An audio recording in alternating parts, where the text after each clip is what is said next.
warahmatullahi wabarakatuh. Alhamdulillah wa syukrulillah wassalatu wassalamu ala rasulillah wa ala alihi wa sahbihi wa mawala wa la hawla wa la quwwata illa billah. Amma ba'd. Fa ya ibadallah ittaqullah haqqa tuqatih wa la tamutunna illa wa antum muslimun. Faqala Allah Ta'ala Rabbi a'udzu bika min hamazati syayatin wa a'udzu bika Rabbi an yahdurun. Shadaqallahu. Ibu sekalian, para anggota Kosaka yang dimuliakan oleh Allah Subhanahu wa taala. Pertama, yang paling utama kita panjatkan puja dan puji syukur kita kehadiran dengan Allah Subhanahu wa taala yang telah mencurahkan banyak sekali nikmatnya atas kita dan keluarga sehingga kita semua pada kesempatan siang hari ini mendapatkan banyak nikmat dari Allah untuk bisa kumpul ya dalam rangka kembali mencas iman kita menjadi lebih baik lagi. Salat dan salam semoga terlimpah dan tercurah kepada uswah hasanah junjungan kita tercinta, suri teladan kita Nabi Muhammad sallallahu alaihi wasallam, Nabi akhir zaman yang kita nantikan syafaatnya di yaumul qiyamah. Ibu-ibu, seperti yang sering kali ya disampaikan ya, bahwa anggota Kosaka ini Abi yakin sudah sering ngaji di mana-mana ya. Kalau bab masalah fikih pernah, bab masalah akidah juga pernah, bab masalah muamalah juga pernah ya. Jadi Abi pikir ibu-ibu ini harusnya sudah pintar ya. Apalagi kalau bicara masalah sholat, baca Quran ya, bicara masalah, apalagi sekarang lagi ramai masalah Palestina luar biasa. Tapi kadang-kadang mohon maaf lahir batin ada satu hal nih, ini ada penyakit ya, yang terjadi di kalangan emak-emak zaman sekarang. Kalau kita mau cermatin, kalau kita mau lihat, coba amatin ya, entah salah atau enggak apa yang disampaikan. Justru semakin banyak sekarang pengajian, semakin banyak ustadz, semakin banyak ibu-ibu yang rajin ngaji ya, malah terjadi penurunan akhlak atau tingkah laku di kalangan ibu-ibu sendiri ya. Coba aja nggak percaya ya. Sekarang kan yang terjadi apa? Pada geng-gengan kan ya, yang satu kubunya Ustadz A, Ustadz B, ya kan, NU Muhammadiyah, ya kan, yang paling umum ini ya. Grupnya Aturot, grupnya Al-Hadid, kan gitu ya, terjadi gitu ya. Seolah-olah malah makin nggak beres kita ini. Padahal harusnya semakin banyak ngaji, semakin tambah baik, ya. Sekarang makin sering ibu-ibu lihat WA-nya, statusnya. Jarang yang foto profilnya nggak pakai jilbab, betul nggak? Ya kan? Semuanya rata-rata Abi amati loh satu-satu yang ada di grup. Jilbaban kabeh. Ya, coba kalau dulu ada yang seperti ini kan enggak? Ya kan?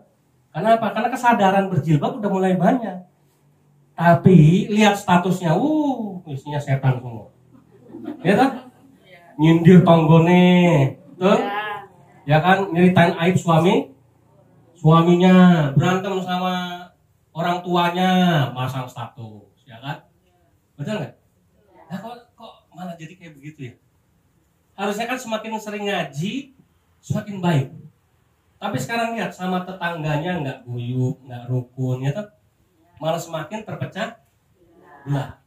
Malah sering berantem, sering ribut. Nah, terus ada apa berarti kan gitu ya? Sama kita, ya kan? Yang salah apa dari kita ini? Coba kira-kira. Mendingan kembali zaman dulu aja lah. Zaman 2007 Al-Hadid datang ke Gunung Kidul itu zaman masih langka yang namanya ustadz. Pesantren juga dulu cuma An-Nur, Al-Hikmah, Al-Hadid. Ya kan? Saya itu wis neng ngendi-ngendi. Arah Surodadi wis ana pesantren, namanya pesantren Miftahul Sunggingan ya, Miftahul Jannah. Ya. Ngepung Rombo juga mau ada pesantren. Telogowareng sudah punya pesantren, ya kan? Di mana-mana pesantren banyak sekarang. Semuanya majelis sholawatan. Lihatin sekarang, luar biasa ya kan? Semuanya tadi malam di Kodim, besok malam di mana keliling itu sholawatan. Tapi datang pengajian sholawatan di jalan geber-geber.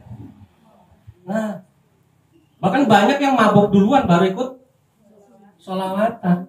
Ini terjadi. Kok malah makin nggak benar gitu loh. Sing salah ki sapa coba? Apa balik lagi zaman dulu aja lah harus suara-suara ustadznya. Sekarang masjid tambah banyak apa tambah sedikit? Sekarang masjid di mana? Mana? Betul? Ya. Berdiri masjid satu, masjid dua, kadang-kadang satu kampung itu bisa ada 2-3 masjid. Per RT sudah ada masjidnya. RT sana sudah punya. Kenapa kita nggak punya masjid? Jadi pendirikan masjid dasarnya karena iri. Banyak gak kayak gitu sekarang? Ya, ada yang pamer, ini sing wakaf bapakku loh. Gitu. Jadi akhirnya musola, masjid keluarga, bukan masjid milik umat, ya toh. Nah, ini banyak terjadi. Lah kan kalau kayak gitu terus udahlah, apa gunanya kalau gitu agama, ya toh? Kok malah bukan semakin baik, malah semakin jelek. Terus yang salah ki siapa kalau gitu? Salahnya di mana kalau gitu? Nah, menurut analisa Abi, orang Gunung Kidul ini ngajinya terlampau tinggi, lompat-lompat. Ya, ustadznya datang nggak ngerti dari mana. Oh, bahasnya masalah jihad, bahas masalah Singapura, masalah sunnah itu jenggotnya panjang, katoe jilbabnya cadar. Apa cuma itu yang namanya sunnah Nabi itu? Ya. Kita lupa yang namanya sunnah Rasulullah SAW itu dari hal yang tinggi sampai hal yang remeh-temeh. Nah ini yang dilupain sama ibu-ibu ngajinya itu karena lompat-lompat, ya toh? Karena lompat-lompat, akhirnya yang terjadi sekarang. Yang tadi Abi ceritain itu akibat ngajinya lompat-lompat, akibat ngajinya tidak dari yang dasar, ya. Sehingga yang dikenal itu kalau ada orang batu ireng, itu mesti wong soleh, kan begitu, ya, ya kan? Kalau udah jenggot panjang, jidatnya hitam, celananya cungklang, bojone cadar, mesti dia ahli swargo. Wah. Nah terus gimana dengan Abi yang jidatnya hitam semua ini? Jangan sing duwe surga gitu. Ya tuh kalau cuma ukuran surga itu yang jidatnya hitam. Ya. Gimana model di sini Pak Setu itu yang melayani kita tadi itu? Ya, apakah beliau juga nggak boleh masuk surga? Harus yang jidatnya hitam doang? Gitu? Tidak. Justru kita lupa yang kecil-kecil. Contoh ya, ibu berbagi garam karo tonggone. Itu sunnah Nabi bukan? Itu ya sunnah Nabi. Ya, ibu bagi makanan sama tetangganya yang anak yatim, itu sunnah Nabi. Ibu menyingkirkan duri di jalanan, itu juga termasuk sunnah Nabi. Kira-kira dapat pahala nggak? Ya dapat. Ya, di sini mungkin ada yang jual sayur, ada turahannya, lihat tetangganya simbah, ya nggak masak karena nggak punya sayur, dibagi sedekahin sayur, pahala nggak? Sunnah Nabi nggak itu? Sunnah Nabi. Ya, jadi yang kecil-kecil itu sering dilupakan sama kita. Maka kemarin habis Jumatan ke Pengkol ngisi pengajian ibu-ibu. Ya. Tapi sampaikan ya mirip seperti ini kecil-kecil. Udah selesai pengajian, ada salah satu jamaah yang nangis. Ya cerita, nah, Pak Ustadz, ini yang dari dulu saya tunggu. Saya sedih Pak Ustadz. Bahkan saya mohon maaf sempat libur ngaji, nggak ngaji tuh berbulan-bulan, ada kali setengah tahun nggak mau ngaji. Kenapa? Bu, karena isinya itu ibu-ibu kalau ngaji cuma ngerasani wong. Kira-kira benar nggak tuh? La ilaha illallah. Jadi yang rajin ngaji itu malah semakin jago ngerasani orang. Iya toh? Jadi rajin ngaji malah rajin ngerasani ngegibah, ya kan? Merasa diri sudah lebih pinter, lebih baik. Yang nggak ngaji ini orang yang agamanya asal-asalan lah gitu ya. Nah itu, jadi malah ujub, riya, takabur. Maka dia kemudian mutu nggak mau ngaji lagi. Tapi saya mikir, lah kalau saya berhenti ngaji, ya kapan saya pinternya? Akhirnya dia ikut ngaji, dia bertahan. Tapi dia bilang sama Abi, saya senang materi seperti ini Ustaz. Sampaikan ke ibu-ibu. Apa sih yang Abi sampaikan? Ini sebetulnya kalau kosaka udah hafal. Ini Abi kepengen hadis ini jadi hadis pegangan ibu-ibu. Kita hafalin bareng-bareng tapi nggak usah Arabnya, Indonesianya aja. Ya, karena Abi tahu di sini tidak semuanya punya kemampuan yang sama. Ya, kalau Arabnya itu al-muslimun salamul muslimin minal lisanihi wa yadihi. Artinya apa? Orang Islam itu adalah orang yang bisa menjamin keselamatan tetangganya, depan kiri, depan belakang, kanan kiri, dari kejahatan mulutnya sama tangannya. Ya, coba kita ulang yuk. Ya, jadi menurut kita di kosakata ini, jadi orang Islam yang baik itu adalah ya, orang yang bisa menjamin keselamatan orang lain dari kejahatan mulut sama tangan. Ya, jadi itulah Islam sebetulnya. Islam itu apa kalau ditanya? Islam itu adalah orang lain selamat dari mulut dan tangan kita. Coba kita ulang ya. Islam itu adalah orang lain selamat dari kejahatan mulut dan tangan kita. Sekali lagi ya, Islam itu adalah orang lain selamat dari kejahatan mulut dan tangan kita. Sekali lagi biar 3 kali sunnah Nabi ya. Orang Islam itu adalah orang lain selamat dari kejahatan mulut dan tangan kita. Jadi jangan ngaku-ngaku Islam wis bener, wis paling bener. Karo tonggone sengit-sengitan. Ya, nggak perlu ngaji jauh-jauh ke mana itu, ke Binbas, ke Darussolihin, ya percuma. Kenapa? Rajin ngaji tapi sama tetangganya nggak akur, ya percuma, buat apa? Gitu. Karena intinya Islam itu di situ. Bagaimana orang lain itu selamat dari kejahatan mulut dan tangan kita. Dari kejahatan mulut, yaitu contohnya tadi fitnah, ghibah, ya kan, benci, ya, sengit sama orang lain. Lihat tetangganya lewat, matanya mengkeleng, ya, ngeliatin, sokong aja kan. Lihat tetangganya bawa motor bagus, langsung wah ke sebelah, tunggu motor anyar gitu. Itu namanya Islamnya itu masih Islam abangan kayak gitu. Walaupun casingnya sudah bagus, ya. Bahkan kemarin yang di Pengkol itu seragaman semuanya, kompak bagus-bagus. Ya bisa sampein apa deh, ya. Banyak ibu-ibu itu kalau ngaji lebih bagus seragamnya, lebih apik seragamnya daripada mulutnya, ya kan? Seragamnya apik, larang, walaupun dicicil 3 tahun. Cicilan motor gitu ya. Tapi ya mulutnya itu nggak sebagus seragamnya. Ya.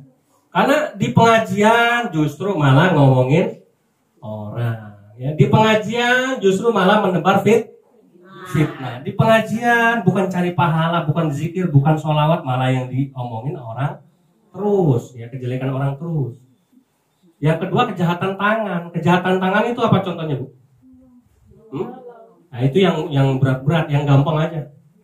Ya jenengan punya HP tuh? Yang ngetik status itu apa? Tangannya. Ya itu kejahatan tangan. Jenengan bikin status, kemudian orang lain tersinggung, dosa nggak? Dosa. Salahmu dewe baperan kan gitu ya. Wah aku ngetik opo, itu kan cuma kelesetan. Gitu. Lebih bagus apa? Jangan bikin status yang menyinggung perasaan orang lain, gitu. Udah tahu tetangganya baper, ya jangan bikin status yang bikin dia tersinggung. Karena tetangga kita ini kan macam-macam ya, Bu. Bu Lura harus ngerasain itu susahnya jadi Bu Lura itu. Aku begini salah, begitu salah kan gitu ya. Mau begini disalahin yang sana, mau begini disalahin yang situ kan gitu. Mumet kan. Salah dewe dari Bu Lura kan gitu. Resikonya pemimpin, tapi memang harus begitu, kita harus pintar. Ya, walaupun serba salah, tapi tetap masih ada jalan tengah. Jalan tengahnya itu apa? Ya sudah, bikinlah status-status yang membuat orang lain itu seneng, ya, bacanya. Misalnya apa? Ya, bikin status, alhamdulillah ya Allah, mudah-mudahan tetanggaku kanan kiri depan belakang semuanya dapat berkah dari langit dari bumi. Kira-kira seneng nggak orang baca itu? Nggak mungkin ada yang baper toh? Ada. Ya baper, ya Allah, aku nggak nyangka ternyata matun, kamu itu kok perhatian sama aku didoain kan begitu. Bapernya positif, nggak mungkin baper yang jelek. Tapi coba kalau bikin status, ya, mulai bengi, mancing ya, itu masih nyinggung siapa? Ya yang mancing, padahal nyinggung suaminya, tapi yang tersinggung tetangganya, karena tetangganya mancing sama suaminya, nah kan malah jadi masalah kan itu ya. Jadi memang kita harus pinter Bu ya. Nah makanya di kosakata dibudayakan ya Bu ya. Ibu-ibu bisa lihat kan Abi juga ada di grup ya. Ibu-ibu artinya bisa mengupdate ya WA-nya Abi di situ ya. Abi itu orang yang paling jarang bikin status, kecuali status itu video-video tausiah gitu ya. Kan itu tadi takutnya kalau Abi bikin status ada salah kata, nanti malah bukan orang itu jadi tambah baik, malah jadi dosa gara-gara Abi kan gitu ya. Mendingan Abi bikin status, kalaupun ada statusnya lebih baik isinya tausiah. Gitu aja jadinya ya. Kadang-kadang malah yang baper bukan orang lain Bu. Kadang suami sendiri, kadang istri sendiri. Ada loh Bu suami istri yang serang-serangan status di rumah. Ya tuh ada nggak? Ada. Suaminya bikin status, istri durhaka adalah istrinya baca bikin status suami durhaka adalah orang rampung-rampung. Suaminya bikin status nyindir istrinya bikin status nyindir suaminya. Nah kalau kayak gini gimana mau akur sama tetangga? Ya, sementara sama istri suami di rumah aja pada berantem, belum sama anaknya. Nah oleh karenanya Ibu, di kosaka kita belajarlah dari yang remeh ini. Ya, belajar dari yang ringan dulu, yang kecil-kecil dulu. Kenapa? Karena itu tadi, kalau bicara masalah kewajiban sholat itu pasti sudah banyak ustaz yang bahas. Masalah akidah juga sama. Masalah politik apalagi sekarang mau tahun pemilihan ya kan. Nah, tahun politik. Kalau ibu tanya, abinya ikut politik atau tidak? Ya. Makanya ibu kalau ngaji di Al-Hadid aman. Tapi misalnya ada calon yang mau nyumbang Al-Hadid, diterima nggak? Diterima, alhamdulillah. Gitu kan sedekah dia ya. Yang percaya perkara kon nyoblos iki ya itu besok terserah pemilihannya sendiri. Tapi ya alhamdulillah Al-Hadid sikap politiknya netral ya. Mau siapapun datang minta doa ya kita doakan ya toh. Nah, kemudian mau bantu ya silakan bantu, tapi kita tidak bisa dipaksa untuk harus wajib memilih si A, si B, si C gitu ya. Makanya dari dulu alhamdulillah Al-Hadid bersikap netral ya. Makanya di sini tidak ada yang namanya kampanye politik ya. Jadi itu udah ada di tempat lain. Nah, jadi kita belajar dari yang ringan-ringan dulu, yang kecil-kecil dulu ya Bu ya, bahwa sunnah Nabi itu bukan perkara yang berat-berat seperti tadi ya. Tapi sunnah Nabi itu bagaimana misalnya ibu senyum sama tetangganya itu juga termasuk sunnah Nabi, karena Nabi mengajarkan senyum itu adalah soda. Kau pernah dengar hadis itu? Nah berarti kan itu sunnah Nabi. Sama tetangganya senyum udah termasuk sunnah Nabi. Bagi makanan sudah termasuk sunnah Nabi. Karena ternyata sekarang Bu, zaman berubah. Dulu tetangga kanan kiri itu yang namanya tuker-tukeran bumbu itu sudah biasa. Kalau sekarang jadi aib Bu, jadi omongan satu kampung kayak lo, Mbak Fitria, saking miskinnya orang nggak punya berambang, ya, berambang jaluk kalau aku itu jadi bahan omongan tetangganya Bang. Kalau zaman dulu nggak punya garam kita kasih garam, kita nggak punya bawang minta sama tetangga.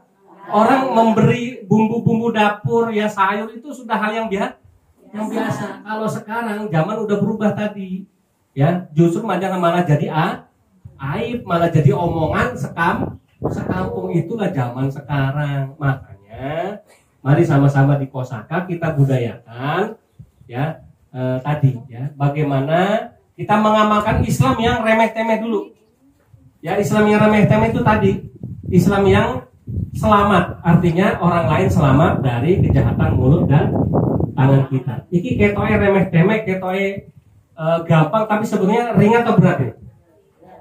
Sebetulnya berat ya. Ya kan? Tapi kalau dilakukan itu Surodadi aja, nggak usah Umbul Rejo ya. Surodadi dulu, aman itu Bu. Nggak ada tetangga yang berantem, ya kan? Nggak ada tetangga yang ribut, nggak ada yang maling, tidak ada yang kriminal, semuanya adem ayem. Kenapa? Karena saling bisa menjaga perasaan, ya. Yang muncul apa? Kebaikan bersama, ya. Yang muncul orang tetangganya itu kepengennya berbuat baik pada tetangga yang lain itu. Kalau dulu mau lebaran itu saya ingat zaman saya masih baru-baru jadi Islam, itu tetangga kanan kiri itu pada bagi-bagi makanan bawa rantai. Ya isi ketupat, ada yang isi nasi, lauk, sayur, dibagi ke tetangga-tetangga. Nanti tetangga yang sebelah juga sama, bagi lagi itu oper-operan begitu terus. Kelihatan senang guyup. Ya, sekarang kita udah bergeser. Yang masih ada di Gunung Kidul nih, ini padahal Gunung Kidul loh, Bu, bukan tempat lain ya. Di Gunung Kidul yang masih ada itu alhamdulillah kalau tetangganya hajatan mau rewat, ya kan? Itu masih bagus. Kalau ada yang meninggal semuanya ikut bantu. Kalau ada tetangga yang bedah rumah semua ikut bantu. Nah ini masih ada itu. Ya, tapi yang lain udah banyak yang hilang dari tengah-tengah masyarakat kita. Karena satu tadi ya, kemajuan teknologi ya, kemajuan zaman, makin banyak ustadz, makin banyak masjid, makin banyak pengajian, tapi terkadang melewati pelajaran-pelajaran yang remeh temeh, yang gampang-gampang ya. Ibu-ibu lihat nanti misalnya mau keluar ada sendal Simbah yang mental ke sana, ibu ambil, ibu rapikan, itu termasuk sunnah Nabi nggak? Itu ya, padahal itu yang kecil, yang remeh-temeh, tapi itu pahalanya bisa jadi lebih besar daripada ibu melihara jenggot. Ya. Bingung, nggak mungkin melihara jenggot tunggu ibu-ibu kok tunggu jenggot kan gitu ya. Iya kan? Daripada ibu-ibu menggunakan cadar misalnya. Pakai cadar boleh nggak? Boleh, bagus. Ya, kalau mampu, kalau kuat, silakan. Tetapi Islam bukan melihat yang itu saja, maksudnya gitu ya. Bukan berarti orang yang tidak bercadar itu tidak bisa mengikuti sunnah Nabi. Ya, orang kita yang biasa pun bisa mengikuti sunnah Nabi. Misalnya, ya paling gampang aja lah. Pulang dari Kosaka ini, gitu ya. Kemudian ibu pulang ke rumah, sampai rumah lihat anaknya, ya, masih pada tiduran belum sholat. Ibu ingatkan untuk sholat, itu termasuk sunnah Nabi nggak? Masuk sunnah Nabi. Ya. Kemudian ibu lihat tetangganya, Mbak, sampun dahar dereng lah, kenapa? Buatan gadah beras, ambil beras di rumah satu gelas gini kan, namanya buat Simbah makan kan nggak mungkin 1 liter, ya kan, ambil 1 gelas, atau nggak ambil nasinya sama lauk sama sayurnya bagi ke Simbah, itu ya termasuk sunnah Nabi. Ya jadi jangan dipikir sunnah Nabi itu hal-hal yang sifatnya itu berat-berat, yang kecil-kecil, yang remeh-temeh. Bagi air sekarang musim kering ya, kan? Sumur jenengan masih isi atau jenengan masih punya air. Ada tetangganya mau minum susah, karena kalau mau beli aqua ini kan ada harganya kalau beli kan. Tapi kalau jenengan sedekah air misalnya 1 galon sama tetangganya, ya itu ya sunnah Nabi. Ya, jadi sunnah Nabi itu luas, tidak cuma perkara pelihara jenggot atau econglang atau bercadar. Semua kebaikan yang kita lakukan diniati melu atau nyontoh Kanjeng Nabi itu adalah sunnah Nabi. Maka kita ulangin ikrar kita, ini harus jadi moto dari Kosaka. Ya, kita bareng-bareng sebelum kita tutup kita baca lagi moto kita tadi. Islam itu adalah orang lain selamat dari kejahatan lisan dan tangan kita. Sekali lagi ya. Islam itu adalah orang lain selamat dari kejahatan lisan dan tangan kita. Ya, jadi tangannya dipakai untuk membantu orang lain, meringankan kesusahan orang lain. Ya. Tetangganya pinjam duit, kalau punya dikasih nggak? Kasih. Wah, kalau dia itu mesti balikinnya susah, ya kan? Ya sudah, husnuzon saja. Kalau punya berikan, ya kan? Hanya memberi. Udah jelas ketahuan orangnya kalau minjem masih nggak tahu baliknya, ya sudah. Daripada kita akhirnya ngerasani orang, mendingan kalau punya duit kasih. Kalau nggak punya duit ya bilang, oh ngapunten, aku ya belum punya duit, gitu aja. Wah, kayaknya nyilih wis pirang-pirang. Orang balik wah akhirnya nyebar ke tetangga kemana-mana. Ini orang yang berhutang itu memang salah, tetapi akhirnya kita membuat kesalahan yang lebih besar lagi karena menyebarkan aib saudara kita. Jangan pinjam sama dia tuh. Pinjam duit sama kamu nggak? Oh, itu kamu minjem duit cuma mana-mana nggak usah kayak gitu ya. Kalau punya dikasih, kalau nggak punya bilang apa adanya. Atau misalnya aku nyilih 1.000. Nggak pernah, aku cuma punya 20.000. Nih buat kamu aja, nggak usah minjem, tak kei. Bismillah, itu lebih bagus, gitu ya. Ya, mau kau biarkan itu urusannya dia. Kalau memang nggak punya duit, ya sudah. Andai kata punya duit, saya punya duit tapi nggak mau ngasih, ya sudah nggak apa-apa. Mohon maaf ya, aku nggak punya duit, udah gitu aja. Ya. Daripada nanti kemudian kita akhirnya mencaci maki saudara kita. Ya, mungkin saja dia belum dapat hidayah. Tapi orang itu roda hidup tuh berputar ya Bu ya. Ada orang yang pelit tiba-tiba jadi baik, ada orang yang jahat jadi baik. Kita nggak tahu kapan hidayah itu datang. Andai kata dia sampai mati nggak berubah, ya udah kita doakan semua yang pernah kita berikan sama dia nggak akan sia-sia kalau kita ikhlas. Tapi kalau kita akhirnya membuat kejahatan lain, membuat kejahatan tuh maksudnya tuh bukan jahat yang kriminal ya, tapi itu tadi malah akhirnya ngerasani dia, ngomongin dia, maka nanti pahalanya hilang, duitnya hilang, pahalanya hilang lah, maka malah rugi. Ya mendingan ya sudah pokoknya bismillah. Memang kenyataannya tetangga kita itu macam-macam, ada yang pelit, ada yang baik, ada yang pinjam yang nggak pernah balikin, ada yang pinjam tepat waktu, ada yang telat, terus macam-macam. Pokoknya bagaimana kita bisa menyikapi, yang penting anggota Kosaka rumusnya tadi ya, belajar Islam dari yang kecil-kecil dulu ya, bagaimana kita bisa menjamin tetangga kita supaya selamat dari kejahatan mulut dan tangan kita. Oke, mudah-mudahan yang pakai HP nanti ini belum jalan semua ya Bu pembinanya. Kalau nanti pembinanya udah jalan, nanti misalnya bilang, kok Mbak Fitria statusnya ya Mbak Fitria, terus statusnya nanti diintip orang ada yang kesinggung loh Mbak. Nah itu ya. Nanti Abi Japri tuh ya, oh iya Bi, ya ganti sama sholawatan misalnya kan gitu ya. Supaya apa? Supaya anggota Kosaka nanti di masyarakat, ngaji di Al-Hadid nggak sia-sia. Kenapa? Ada hasilnya. Hasilnya apa? Hasilnya adalah akhlak kita menjadi lebih baik lagi. Oke? Ibu-ibu sekali lagi Abi dorong supaya lebih baik. Karena apa? Karena mohon maaf di Kosaka, jujur ya Bu ya, Abi kalau mau hitung-hitungan untung rugi, kalau hitung rugi dunia, Abi rasa Abi belum ada untungnya. Kalau cuma hitungan operasi ini loh ya, Abi kalau cuma suruh jalanin operasi ini belum ada untungnya. Coba deh Ibu hitung, buat bikin acara ini nanti Ibu bisa tanya sama tempat ini habisnya berapa, ya kan?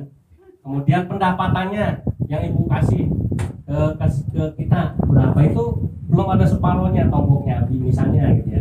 Itu contoh. Tapi kenapa Abi semangat? Karena memang kan kita udah komitmen ya. Kosaka itu bukan perkara untung di dunia, tapi yang kita kejar adalah untung di akhirat, ya kan? Kenapa? Karena memang itu yang kita cari. Voucher berobat kan Nabi bilang itu bukan dari RSI. Jadi bukan RSI memberi gratis sama Ibu, itu dari pondok. Berarti pondok yang istilahnya tombok 200.000 buat ibu-ibu semua. Sebagai apa? Sebagai bonus. Karena Ibu sudah semangat jadi anggota Kosaka. Dengan harapan mudah-mudahan semuanya sehat, nggak ada yang sakit. Kalau ada yang sakit nggak punya duit, nggak usah pusing ke RSI ya, bawa vouchernya nanti bawa ke pondok ditukar, dapat diijolin. Kepepetnya gini, misalnya nih mohon maaf ya, saya Abi pengen ibu-ibu juga terbuka. Namanya orang hidup itu kadang kalau udah susah Bu, jangankan 200.000 ya, 10.000 aja nggak punya, benar-benar nggak punya. Pernah ngerasain? Oh sama berarti ya. Bu Lura kayaknya nggak pernah ya? Oh pernah juga. Nah itu umumnya tiap pagi itu 30.000 jatah jajan anak-anak. Kalau lagi nggak punya, ya bingung juga. Aduh kemana nyari duit nih walaupun cuma 30.000, bayangin. Kelasnya Abi itu nyari 30.000 ya masih mumet kadang-kadang gitu ya. Tapi memang kalau nggak punya ya memang mau gimana lagi. Gitu namanya orang hidup toh. Nah, sumpah contoh misalnya ibu-ibu sakit pas nggak punya duit, ya udah ibu telepon aja ya ke pengurus kosaka, Mbak, ini vouchernya tanggo ya. Iya bu, nggak apa-apa, PRSI, tapi saya nggak punya duit buat berobat. Bisa nggak COD-an, kalau bahasa orang jualan gitu. COD-an di RSI. Oh iya nanti, jadi ibu ke RSI, Mbak Arin sebagai ketua misalnya ke RSI, nungguin ibu berobat selesai, nanti yang bayarin kosaka senilai 200.000. Oh ternyata 200.000-nya lebih, ya kan? Ya nggak apa-apa lah, kosaka nombokin dulu, ya kan? Sisanya nanti ibu bayar kalau udah punya uang, nggak masalah. Demi anggota kita. Itulah manfaatnya enaknya kalau sudah jadi anggota kosaka. Semua sudah dianggap seperti keluarga sendiri, ya. Jadi itu ya bu ya, itu contoh kecil ya. Makanya Abi di kosaka tidak pernah berhitung untung dan rugi, tapi yang ada adalah ayo bismillah kita sama-sama ngejar akhirat. Tapi ibu juga minta tolong ya, ibu juga berubah lebih baik. Yang lebih baik bukan bajunya lah bu. Makanya di kosaka jangan usul gimana kalau kasih seragam, Abi nggak mau. Buat apa tadi ya, seragamnya bagus tapi ternyata tingkah lakunya belum bagus. Tapi kepengen pelan-pelan kita berubah lebih baik dari hari ke hari. Kira-kira bisa nggak bu? Kira-kira bisa ya, insya Allah bisa selama niatnya ada. Saya niat Pak Ustadz mau jadi lebih baik, alhamdulillah. Tapi kalau belum ada niat ya gimana mau lebih baik. Yang penting niatnya dulu ya bu ya. Jadi kita niati, kita semua belajar jadi Islam yang lebih baik lagi. Amin ya Allah ya Rabbal alamin. Dan insya Allah bulan depan ya, pertemuan kosaka kita selapanan ya, bulan depan kita akan anjang sana ke Pantai Krakal ya, bertempat di ya dalamnya Bu Lurah ya, di Pantai Krakal. Nanti untuk teknisnya menyusul. Dan insya Allah bu, ini kalau ibu setuju, tadi Abi udah konfirmasi lewat WA, bulan Desember ya kita jalan-jalan lebih jauh lagi. Tapi kalau ini tidak wajib semua, bagi yang sehat saja yang mau ikut. Abi mau ajak ibu-ibu mabit di Surabaya. Ya, di Surabaya. Kalau mau ke Jakarta ayo, boleh. Ya, pokoknya jalan-jalan terus ke sana. Ya.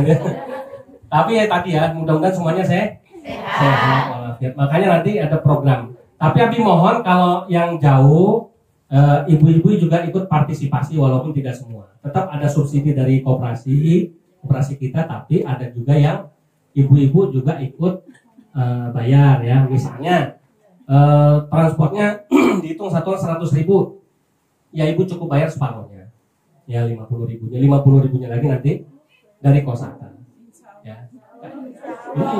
Bismillah ya bu ya. Karena di Surabaya itu acara mabitnya keren. Mabit itu malam bina iman tauhid ya. Jadi kita nginep di sana, bukan jalan-jalan, nginep itu full ngaji ya, ngaji biar ngerasain waduh ngajinya tapi mantap gitu ya. Mau ke Jakarta, ke Depok juga, ayo nanti kita ngaji di tempat Ustadz Arifin Ilham ya, merasakan zikirnya gimana, nggak apa-apa. Selama masih di Pulau Jawa, belum jauh dulu, Indonesia mah luas gitu ya. Atau nanti usul Gunung Kidul ini kan banyak tempat wisata gitu ya. Apa di gunung misalnya gitu ya, bagaimana. Pokoknya insya Allah kita biar nggak bosan ya. Kenapa? Karena memang dengan cara seperti ini kita sambil bersyukur ya bu ya, mensyukuri nikmat dari Allah. Ternyata nggak jauh dari Surodadi, nggak jauh dari Karangmojo, ada loh wisata alam yang seperti ini kan gitu ya. Nah itu baik, itu saja. Umpama mau di sini lagi ya ayo, tapi menurut aja nanti. Demikian yang bisa disampaikan. Ada pertanyaan bu, silakan. Ke puncak ayo, Sukabumi tempat Bu Yanti. Ya bisa bu, nggak apa-apa ya. Jadi insya Allah tidak ada yang tidak bisa. Ibu harus yakin. Ini hari ini bu, Abi kasih bocoran aja. Abi butuh dana paling nggak 2,5 juta. Hanya tuh hari. Sampai kemarin belum ada duit belas. Cuma punya duit 400.000. DP-nya harus setengah. Ya. Waduh, duitnya kurang. 500.000 dulu. Ya. Habis harus ditunggu sampai jam 5 sore. Ya udah bismillah. Nanti Allah Maha Kaya. Ya alhamdulillah Bu, ya. Sampai kemarin sore malah DP-nya lebih dari 50%. Oh, kan gitu ya. Jadi apa namanya? Kekuatan doa ibu-ibu ketika ibu memang mau hijrah menjadi Islam yang lebih baik itu didengar sampai ke langit. Sehingga semua niat kita, hajat kita, kegiatan kita semuanya dipermudah oleh Allah Subhanahu wa taala. Ya. Nah, makanya ini penting buat kita apa bisa refreshing, tapi kita juga niat dalam hati kita menjadi Islam yang lebih baik lagi. Alhamdulillah. Ya. Baik, itu saja yang bisa disampaikan ya, nggak usah panjang-panjang tausiahnya, yang penting perubahannya kelihatan. Ya tahu ya, yang penting kan itu, yang penting perubahannya kelihatan ya. Alhamdulillah, kita tutup sama-sama dengan membaca doa, mudah-mudahan Allah Subhanahu wa taala mengijaabah doa kita, mengampuni dosa kita, dan terus memberikan bimbingan kepada kita dan keluarga kita. Yang sakit Allah sembuhkan, Allah berikan kesabaran, yang mudah-mudahan Allah berikan berkah dunia akhirat. Astaghfirullahaladzim, astaghfirullahaladzim, astaghfirullahaladzim. A'udzu billahi minasyaitonir rajim. Bismillahirrahmanirrahim. Alhamdulillahi rabbil alamin. Hamdan syakirin, hamdan na'imin, hamdan yuwafi ni'amahu wa yukafi mazidah. Ya Rabbana lakal hamdu kama yanbaghi li jalali wajhikal karimi wa 'azimi sultanik. Allahumma shalli ala sayyidina Muhammad wa ala ali sayyidina Muhammad. Allahumma taqabbal minna innaka antas samiul alim wa tub 'alaina ya Allah ya maulana innaka antat tawwabur rahim.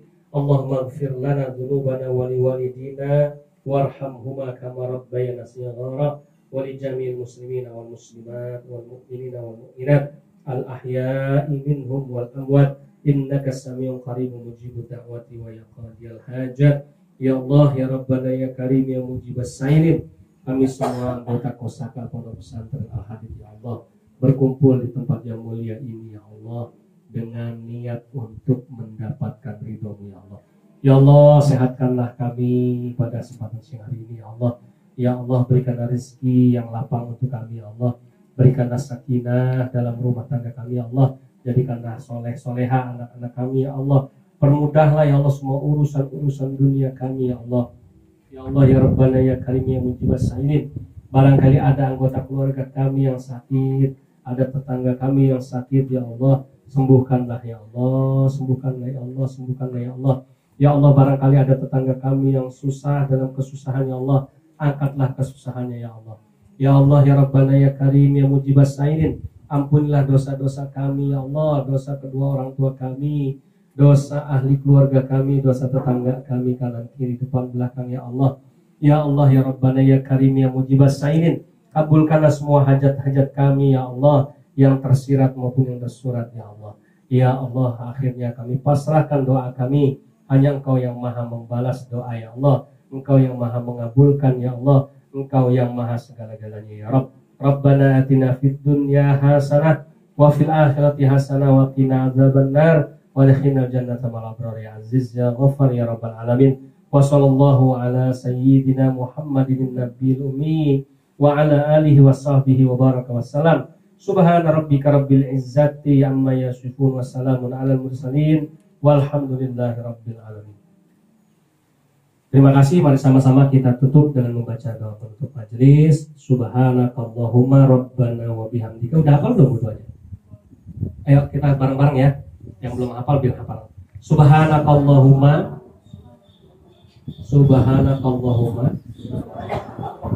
rabbana wa bihamdika asyhadu anna ilaha illa anta astaghfiruka wa atubu ilaik. Akhirul kalam. Assalamualaikum warahmatullahi wabarakatuh.